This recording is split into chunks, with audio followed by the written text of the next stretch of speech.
آپ سبھی کی خدمت میں آداب، سلام۔ آج ہم شہید ٹیپو سلطان کی شخصیت کا ایک انوکھا پہلو، وہ کس حد تک ادب نواز تھے، باذوق تھے، ایک جنگجو ہونے کے ساتھ ساتھ، ایک یودھا ہونے کے ساتھ ساتھ علم و ادب سے انہیں کتنا لگاؤ تھا، اس تعلق سے ہم بات کریں گے۔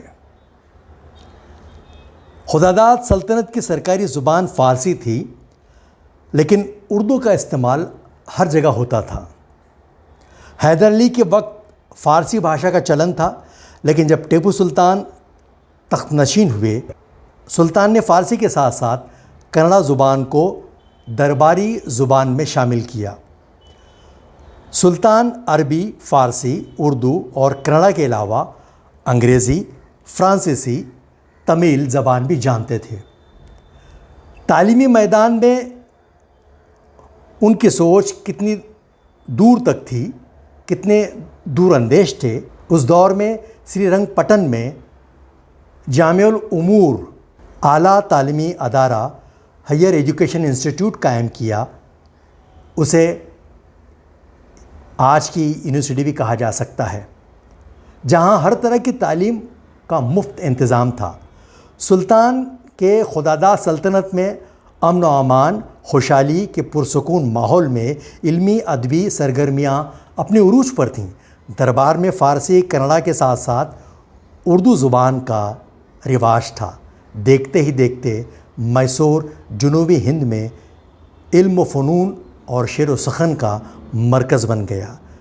ٹیپو سلطان اگرچہ شاعر اور ادیب نہیں تھے، لیکن شاعروں کی اور عالموں کی بہت قدر کرتے تھے۔ ٹیپو سلطان نے بہت ہی کم وقت میں زبان و ادب کے مختلف علوم و فنون میں مہارت حاصل کی۔ حالانکہ سلطان کا زیادہ تر وقت جنگ کے میدان میں گزرا، لیکن جب کبھی سلطان کو فرصت ملتی وہ اپنا وقت لکھنے پڑھنے میں گزارتے۔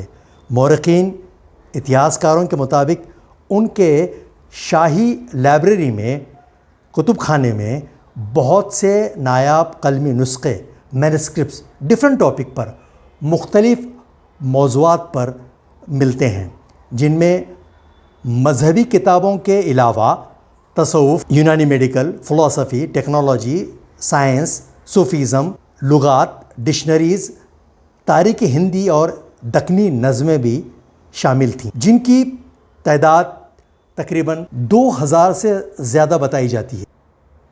اکثر صبح نیند سے بیدار ہوتے ہی رات میں دیکھے ہوئے خواب کو اپنی ڈائری میں قلم بند کر لیتے۔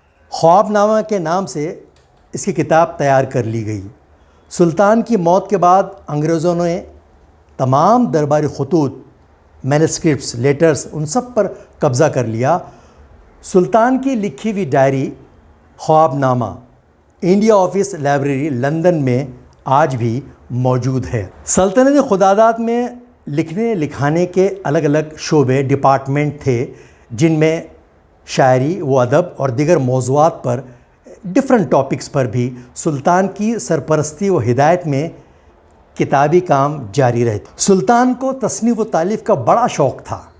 مختلف موضوعات پر سلطان نے 45 کتابیں خود لکھیں یا اپنے درباری ارباب علم و ادب سے لکھوائیں تھیں۔ سلطان کے قلم سے لکھی ہوئی کتاب تحفۃ المجاہدین اور سلطان کی زیر سرپرستی میں اور نگرانی میں جو کتابیں تیار ہوئی ہیں، ان کے نام کچھ اس طرح سے بتائے جاتے ہیں: فتح المجاہدین، زاہد المجاہدین، سلطان التوارخ، اضراب سلطانی، اور موسیقی پر، میوزک، دینی عقائد، مسائل پر فقہ محمدی، علم نجوم، جوتش ودیا پر زبرجد، خطبات جمعہ اور عیدین پر موعد المجاہدین، اور خاص کر خواتین پر، تعلیم نسواں پر احکام النساء اور احکام النکاح قابل ذکر تصانیف ہیں۔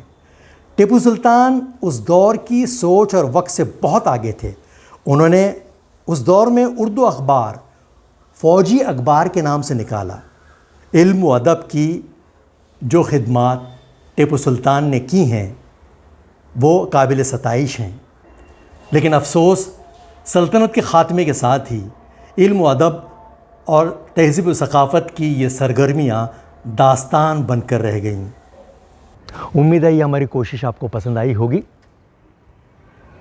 اس ویڈیو کو شیئر کریں، لائک کریں، سبسکرائب کریں اور دیکھتے رہیں، اور ہاں، بیل آئیکن دبانا نہ بھولیں۔